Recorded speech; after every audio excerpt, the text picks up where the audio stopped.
गया। ईश्वर भेद बताया,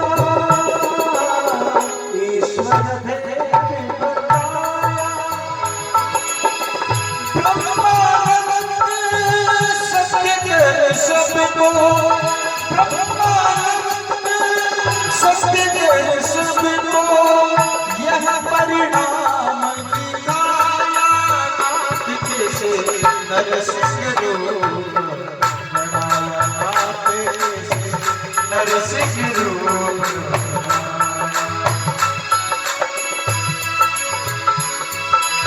सूर्य फिरे गणमागत, पीपल सूर्य सुस्वाद कहा। ताल मजीरा बजाती फिरे, मीरा मतवार सिजाता। सिया राम कथा कितनों ने लिखी, सिया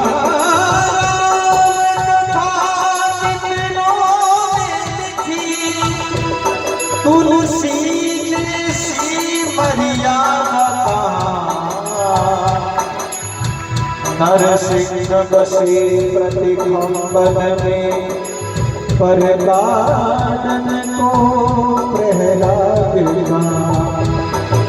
नरसिंह बसे प्रतिकंबन में, पर कानन को प्रहलाद का। जिस वक्त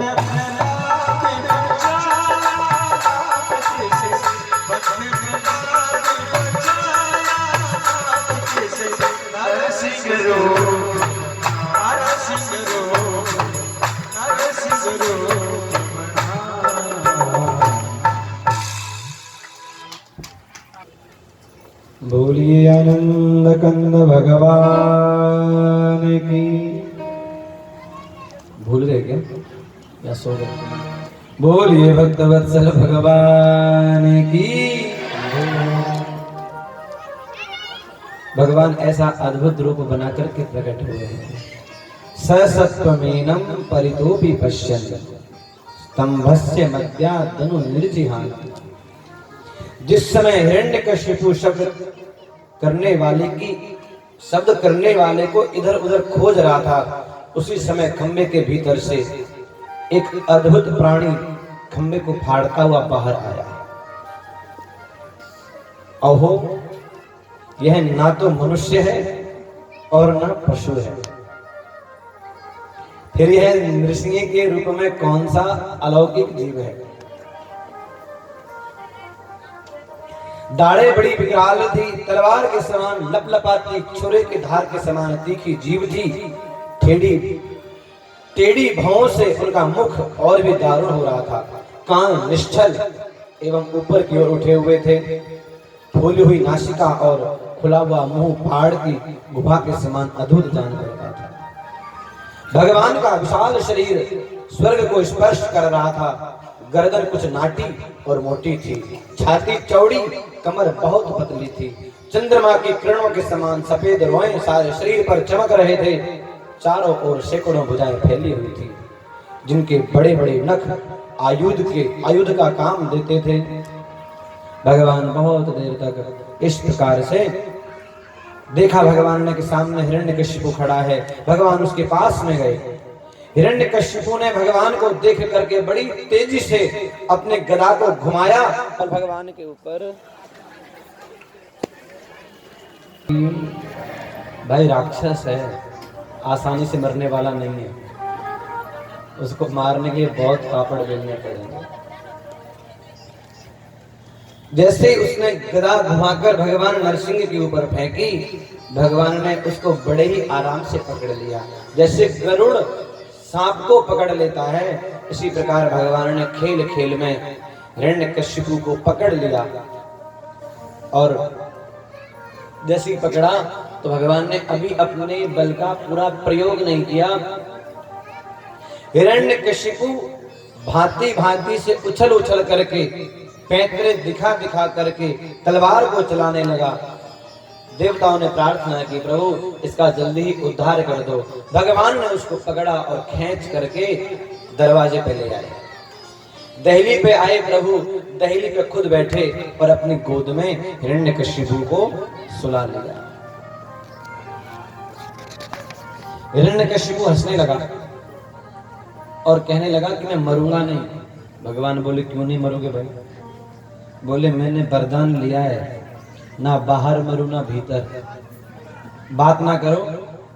तब भगवान ने कहा कि बेटा, ना तू बाहर है ना भीतर है, दहली पे बीच में, फिर भी नहीं मरूंगा।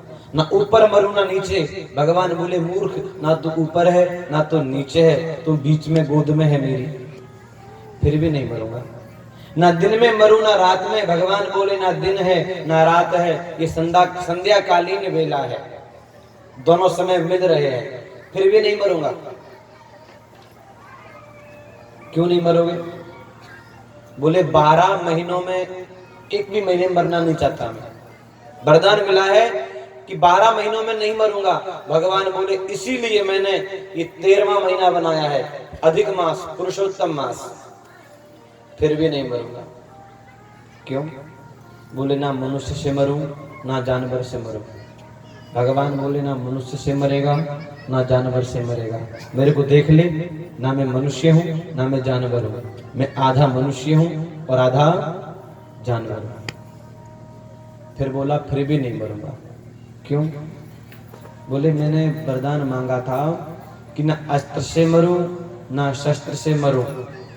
भगवान बोले, भैया ना शस्त्र से मारूंगा ना अस्त्र से मारूंगा, तुझे मारने के लिए 6 महीने से नाखून बढ़ा रहा हूं, फिर भी नहीं मरूंगा। मैंने वरदान मांगा है, ब्रह्मा जी के द्वारा बनाए हुए किसी से ना मरूं। भगवान बोले, अरे पगले, ब्रह्मा मुझे नहीं बनाता, बल्कि मैं ब्रह्मा को बनाता हूं। ऐसा कह के भगवान को बड़ा क्रोध आया और क्रोधित भगवान ने अपने वज्र के समान बड़े बड़े नाखूनों से हिरण्यकशिपु के पेट को फाड़ दिया। भगवान का क्रोध बढ़ गया, उसकी आंतें निकाल करके मेरे प्रभु ने गले में धारण कर ली। सब देवता भगवान की जय जयकार करने लगे, भगवान की स्तुति करने लगे, भगवान के ऊपर पुष्पों की वृष्टि करने लगे।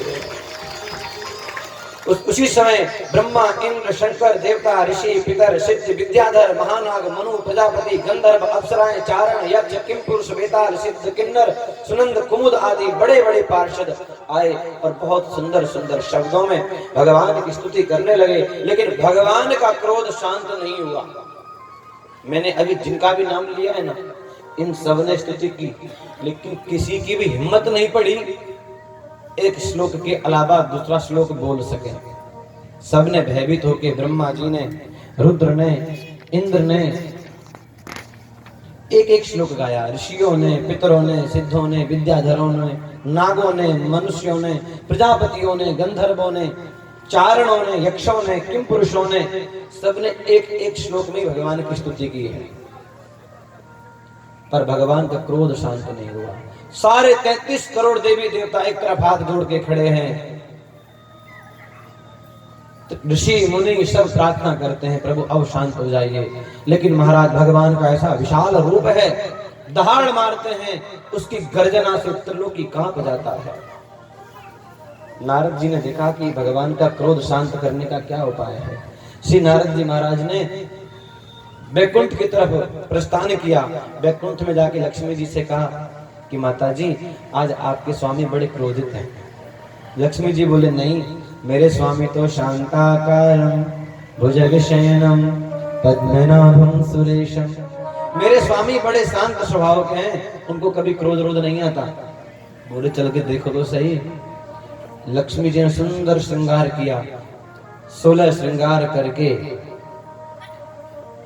उल्टे पल्लू की साड़ी पहन के और मेकअप वेकअप कर करा के, करदनी, कानों में कुंडल सब पहन करके, सुंदर बड़े से सोने के थाल में आरती सजाई और आरती करने के लिए भगवान नरसिंह के सामने आ गई, छम छम छम छम करके हुई। और आरती प्रज्वलित करके चरणों की आरती उतारी। ओम जय जगदीश हरे। थोड़ा और ऊपर बढ़ी, आरती उतारते उतारते उतारते उतारते जैसे मुख की आरती उतारने लगी, भगवान नरसिंह ने जोर से गर्जना की। जैसे ही गर्जना की, सुनते ही लक्ष्मी जी की थाली छूट गई, गिर पड़ी और दैया मैया करती हुई डायरेक्ट वैकुंठ में जाकर के लगी और बोली, ना बाबा ना, मेरे स्वामी तो बड़े शांत हैं, ये मेरे स्वामी नहीं हो सकते। जब कोई भी भगवान के क्रोध को शांत नहीं कर पाया तो ब्रह्मा जी ने प्रहलाद की तरफ देखा। बेटा प्रहलाद, भगवान विष्णु ने तुम्हारी रक्षा करने के लिए ही ऐसा भयानक रूप धारण किया है। अब तुम जाओ और भगवान को शांत करो। इस प्रकार कहने पर श्री प्रहलाद जी महाराज भगवान के पास गए और धीरे से जमीन में लेट करके भगवान को दंडवत प्रणाम किया। नरसिंह भगवान ने देखा तो लिखा है, स्वपाद मूले पतितम तमर्भकम विलोक्य देवः कृपया परिप्लुतः उत्थाप्य तच्छिष्ण दधयात् कराम्बुजम। स्वपाद मूले, अपने चरणों में लेटे हुए उस बालक प्रहलाद को देख करके भगवान का हृदय भर आया। उन्होंने प्रहलाद को उठाकर अपना हाथ प्रहलाद के सिर पर फेरा। भगवान का हस्त कमल काल सर्प से भयभीत पुरुषों को अभय दान देने वाला है। जैसे हाथ फेरा, भगवान ने पूछ लिया कि बेटा प्रहलाद, तुझे क्या भय नहीं लगता? मेरे को देख के ब्रह्मा जी, रुद्र, शंकर, सिद्ध चारण, यक्ष, राक्षस, पुरुष, ऋषि सब भयभीत होते हैं, तुझे डर नहीं लगता? आहा, प्रहलाद जी के बोले, प्रभु क्या शेर का बच्चा कभी शेर से डरता है? शेर से सब डरते हैं, पर सिंह का बच्चा कभी सिंह से नहीं डरता। ये रूप आपने मेरी रक्षा के लिए बनाया है, मैं कैसे डर सकता हूँ? आहा, भगवान प्रहलाद के वचनों को सुन के भगवान गदगद हो गए। भगवान के नेत्रों से अश्रु बहने लगे। भगवान बोले, बेटा प्रहलाद, मुझे माफ कर दे। तुझे इस हिरण्यकशिपु ने बहुत कष्ट दिया और मैंने आने में विलंब कर दिया, मुझे क्षमा कर दे। भगवान को इतना वात्सल्य उमड़ा। जब किसी पशु को अपने बच्चे के ऊपर प्रेम उमड़ता है तो जीभ से चाटने लगता है। आज भक्त वत्सल भगवान का प्रेम उमड़ा प्रहलाद के ऊपर, अपनी जिह्वा से भगवान प्रहलाद जी को चाटने लगे। भक्त और भगवान दोनों ही आज धन्य हो गए। भक्त का दर्शन पा करके भगवान धन्य हो गए और भगवान का दर्शन करके आज भक्त राज प्रहलाद जी प्रसन्न हो गए। भगवान का जब क्रोध शांत हो गया, भगवान ने प्रहलाद जी से कहा, बेटा वरदान मांग। प्रहलाद जी ने कहा, प्रभु मैंने आपकी भक्ति की है, कोई व्यापार नहीं किया है। अगर आप देना चाहते हो कृपा करके मुझे ये आशीर्वाद दो कि मेरे हृदय में कुछ भी लेने की इच्छा कभी ना आए, मेरे मन में आपसे मांगने की इच्छा कभी ना हो। अगर मैं मांगू कुछ तो तू ना देना कुछ मुझे। भगवान बड़े राजी हुए। ब्रह्मा जी को कहा, ब्रह्मा जी हाथ जोड़े के बोले, हाँ प्रभु। बोले, आज के बाद कभी किसी को ऐसा वरदान दे मत देना, वरदान दे के तुम तो फ्री हो जाते हो और हमें अपनी शक्ल बिगाड़नी पड़ती है। देखो क्या से क्या बन गए, ना मनुष्य रहे ना पशु रहे, आधे मनुष्य और आधे पशु। इस प्रकार भगवान ने प्रहलाद जी की रक्षा कर ली। प्रहलाद जी ने कहा, प्रभु एक वरदान मांगना है, क्या चाहिए? प्रहलाद जी ने कहा कि मेरे पिताजी ने आपको बहुत गालियां दी हैं, मुझे बहुत तंग किया है, देवताओं को, ऋषियों को, गायों को बहुत पीड़ा पहुंचाई है। आप कृपा करके मेरे पिताजी का कल्याण कर देना। आहा, भगवान बोले, अरे पगले तू कैसी बात करता है? जिसके वंश में तेरे जैसा भक्त हो जाता है उसकी तो 21 पीढ़ियां पहले की और 21 पीढ़ियां बाद की तर जाते हैं, और तू अपने पिता की बात करता है। अरे तेरे पिता के कारण तो मुझे तेरे दर्शन हुए हैं, तेरा कल्याण तो बाद में होगा, तेरे पिता का कल्याण पहले ही हो गया है। बोलिए आनंद कंद भगवान।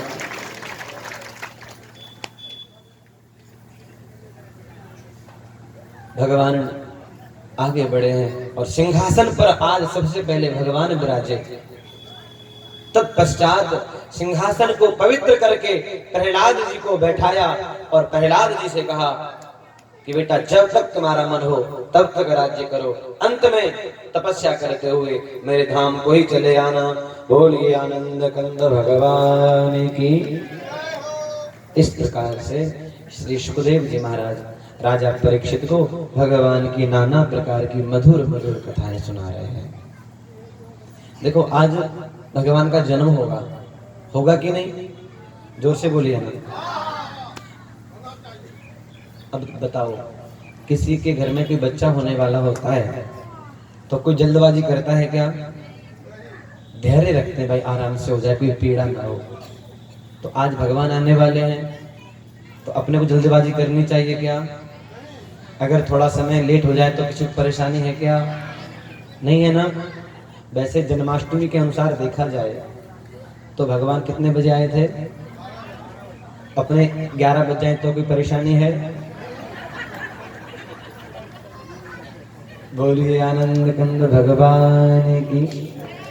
आप लोग बैठे रहना है, 11 नहीं बजाएंगे, हम जल्दी करेंगे, अधिक विलंब नहीं करेंगे।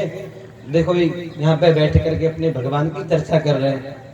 रोज 5 बजे जाते ही हो, आज अगर 5:30 6 बजे चले जाओगे तो क्या बिगड़ जाएगा? नहीं बिगड़ेगा ना कुछ। और जिसका कुछ बिगड़ रहा हो ना, आज बिगड़ने दो, कोई बात नहीं, आज तो कथा सुनो। बोलिए आनंद कंद भगवान की। एक बार सुखदेव जी कहते हैं राजन, एक बार देवता और दैत्यों में झगड़े होते हैं, आपको पता है क्या?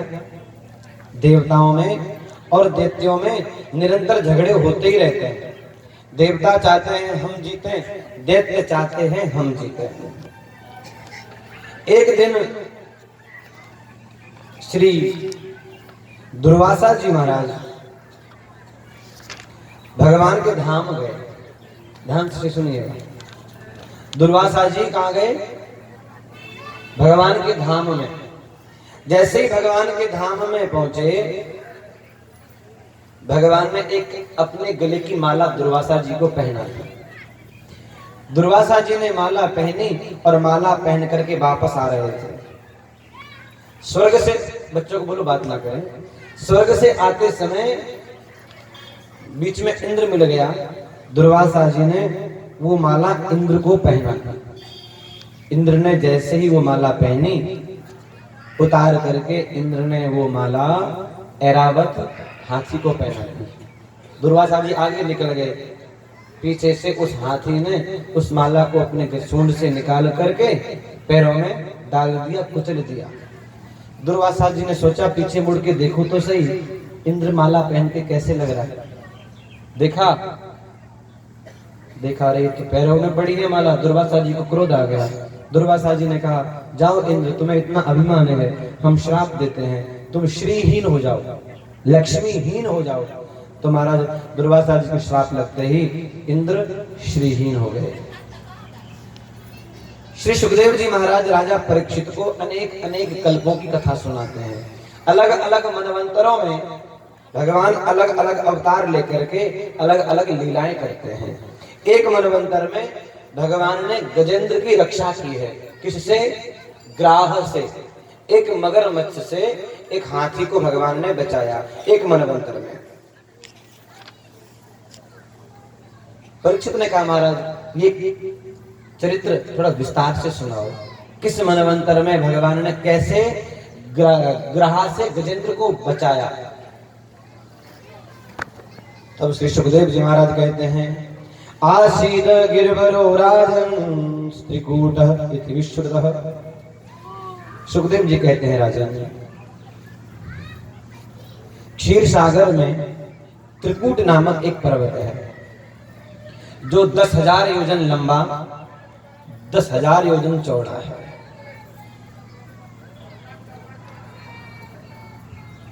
उस पर्वत के 3 शिखर हैं लोहे के, सोने के और चांदी के। इन तीनों शिखरों की छटाओं से सारा समुद्र और दिशाएं, आकाश जगमगाते रहते हैं।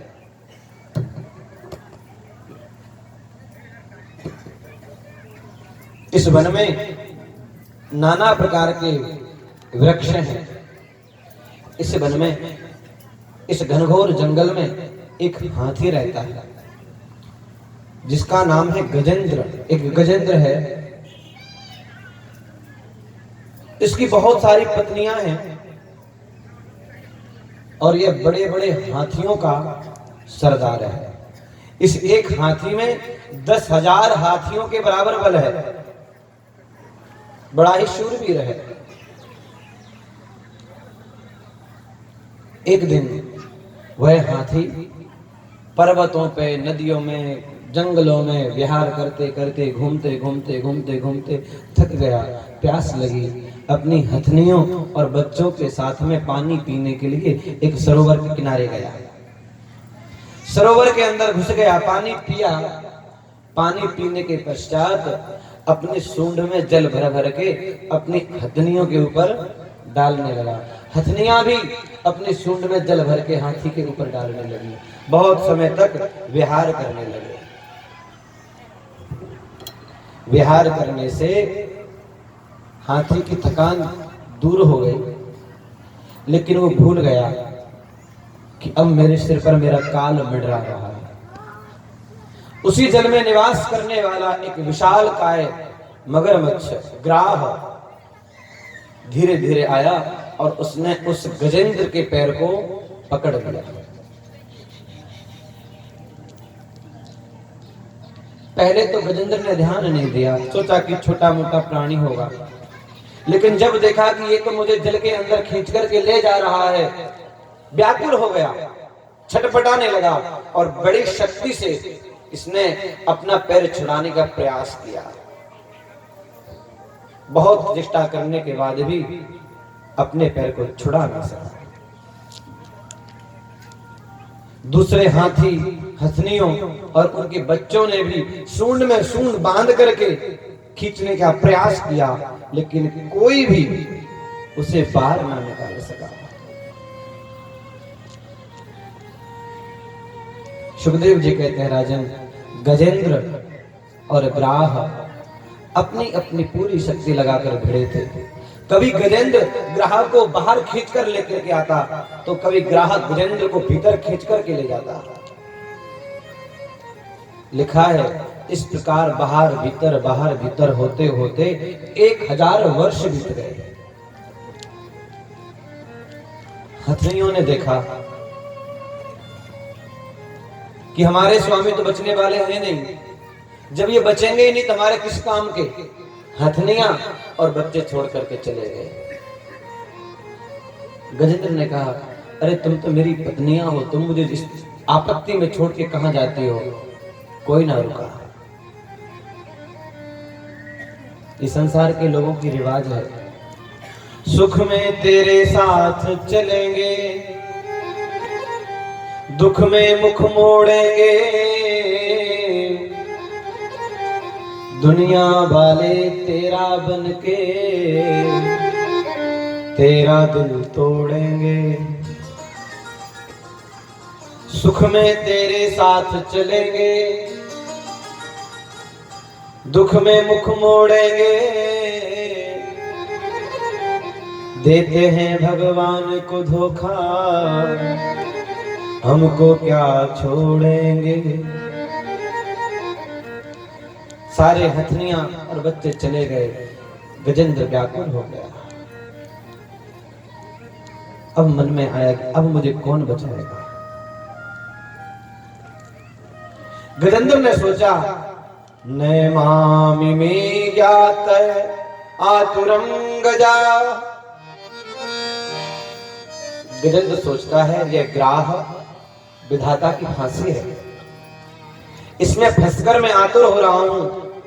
अब मुझे मेरे बराबर के हाथी भी जब इस विपत्ति से मुझे ना उबार सके, तो मुझे कौन उबारेगा, मुझे कौन बचाएगा।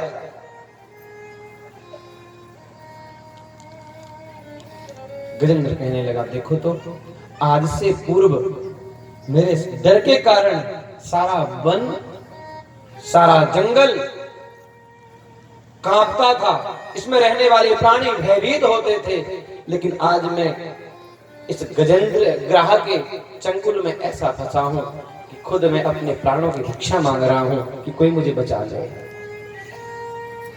जिन स्त्री पुत्र के लिए मैंने क्या क्या नहीं किया, वो मेरी पत्नी और मेरे बच्चे मुझे छोड़ करके चले गए। आहा, गजेंद्र रोने लगा। वास्तव में परिवार में अगर आपके पास धन है तब तक आपके मित्र हैं, तब तक आपके रिश्तेदार हैं। धन खत्म, संपत्ति खत्म, तो रिश्तेदार भी आपको अलग कर देते हैं। हमें भ्रम हो जाता है कि हमारी पत्नी बहुत प्रेम करती है, बच्चे बहुत प्रेम करते हैं, ये बहुत स्नेह करता है। भाई कोई किसी को स्नेह नहीं करता। एक छोटी सी कहानी सुनो। मैंने छुट्टी ले ली है आप लोगों से कि थोड़ा लेट होगा आज।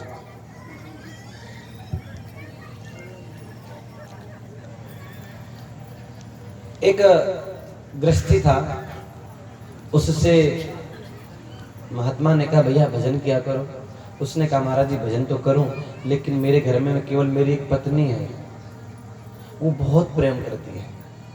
महात्मा जी ने उसको श्वास रोकना सिखाया और कहा जाकर देखना तुम्हारी पत्नी तुमसे कितना प्रेम करती है।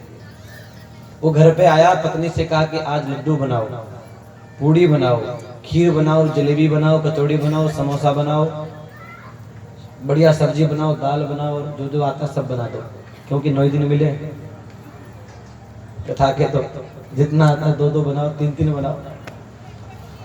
पत्नी ने मिठाई बना करके तैयार रखी और जैसे अपने पति को बुलाने के लिए गई तो पति श्वास रोक करके लेट गया। पत्नी ने नबज देखी तो देखा नबज भी नहीं चल रही है। पत्नी समझ गई कि हमारे पति महाराज तो चले गए। अब पत्नी ने सोचा पतिदेव तो चले गए और अभी से चिल्लाना शुरू कर दूंगी तो ये भोजन खराब हो जाएगा,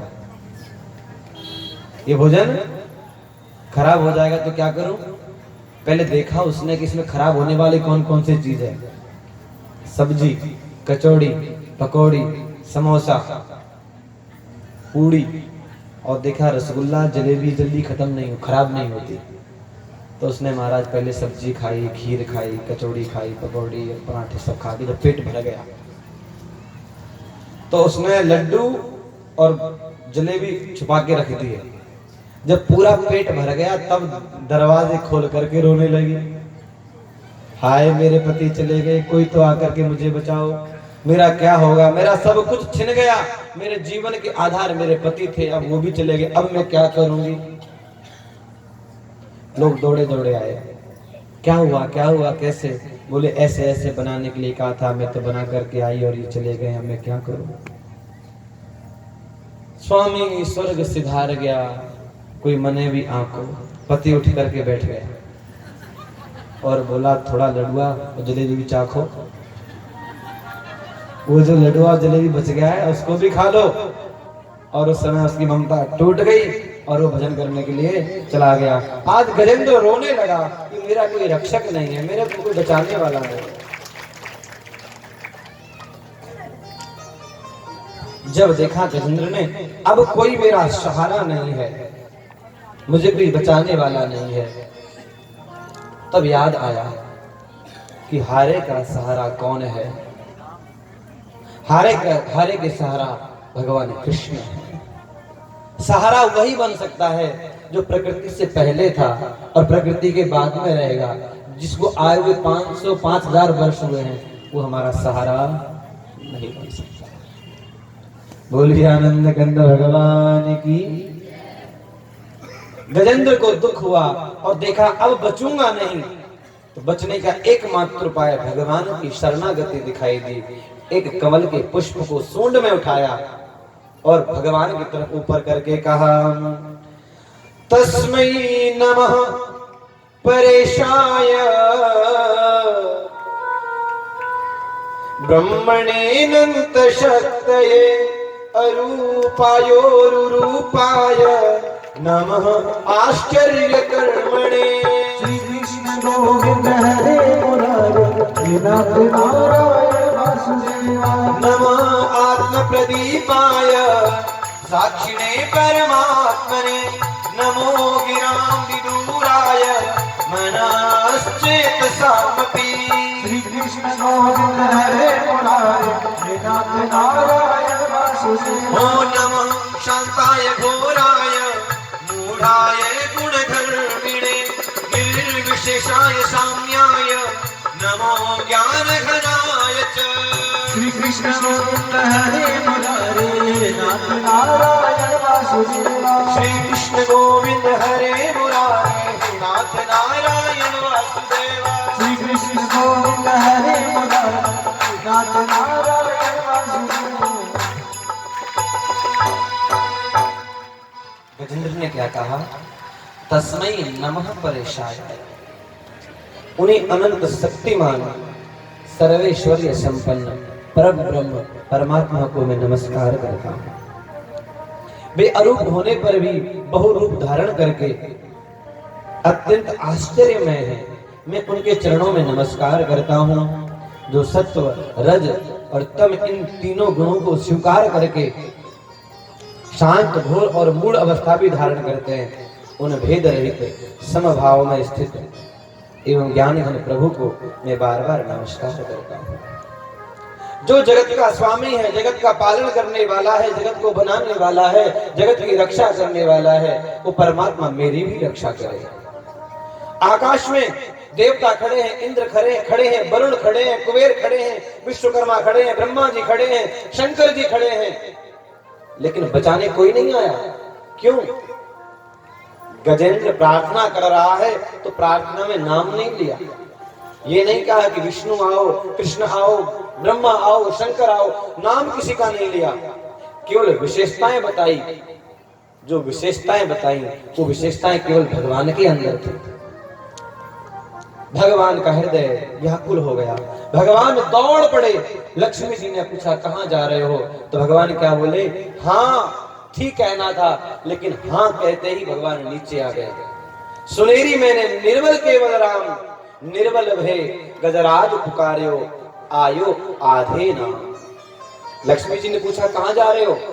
बोले विपत्ति में है। कौन? भगवान बताना चाहते थे हाथी, लेकिन हाँ कह पाए थी में तो नीचे आ गए। आयो आधे नाम, पूरा नाम भी नहीं बता पाए।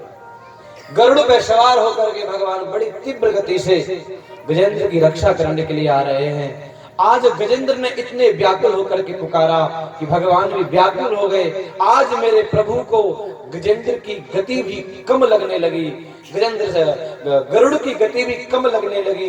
भगवान ने गरुड़ से कहा गरुड़ और तेज से उड़, और तेज से उड़। जब देखा भगवान ने कि गरुड़ नहीं उड़ पा रहा है, मेरे प्रभु गरुड़ से कूद पड़े नीचे और नीचे आकर के सूंड पकड़ करके ग्राह को गजेंद्र को बाहर निकाला और बाहर आने पर अपने चक्र से ग्राह के मस्तक को काट दिया और अपने भक्त गजेंद्र की रक्षा कर ली। बोलिए आनंद कंद भगवान की।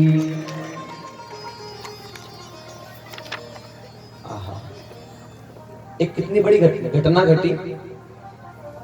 पुकारा किसने भगवान को? गजेंद्र ने। उद्धार किसका हुआ?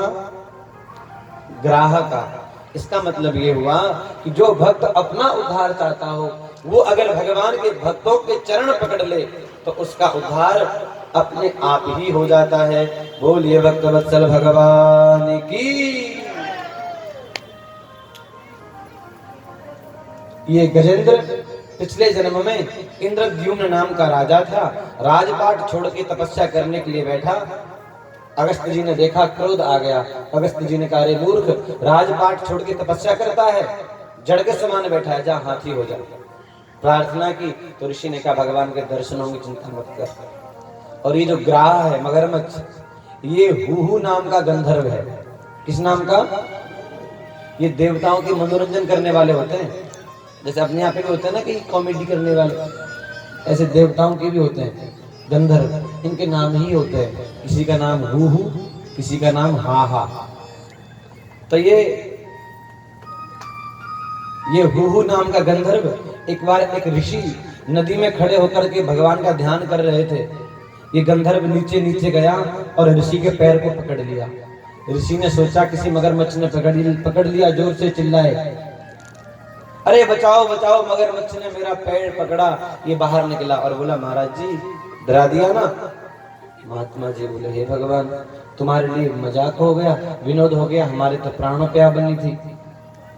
बड़ा पैर पकड़ने का शौक है ना, जा मगरमच्छ बन जा। फिर इसने प्रार्थना की, महाराज मुक्ति का उपाय बताओ। तो कहा, ऐसी पैर पकड़ते रहना, कल्याण हो जाएगा। बोलिए आनंद कंद भगवान की। एक मनवंतर में भगवान ने देवताओं को राजी करने के लिए कई रूप धारण किए। सुनिएगा, मैंने कहा था देवताओं में और दैत्यों में झगड़े होते रहते हैं, कहा था। तो भगवान ने एक बार दैत्यों से और देवताओं से कहा, देखो भाई, एक उपाय बताता हूं अमर होने का। क्या? समुद्र का मंथन करो, समुद्र के अंदर से जो भी अमृत निकले उस अमृत को तुम दोनों लोग पी लेना। उसके बाद खूब झगड़ा करना, कुछ भी नहीं बिगड़ेगा। जितनी बहस करनी हो, जितनी झगड़ा करना हो, अमृत पियो, खूब करो, कोई कुछ नहीं बिगाड़ पाएगा। देवता और दैत्यों ने अमृत निकालने का प्रयास किया। सबसे पहले गए मंदराचल पर्वत को उठा करके लाए। मंदराचल पर्वत को उठाने लगे,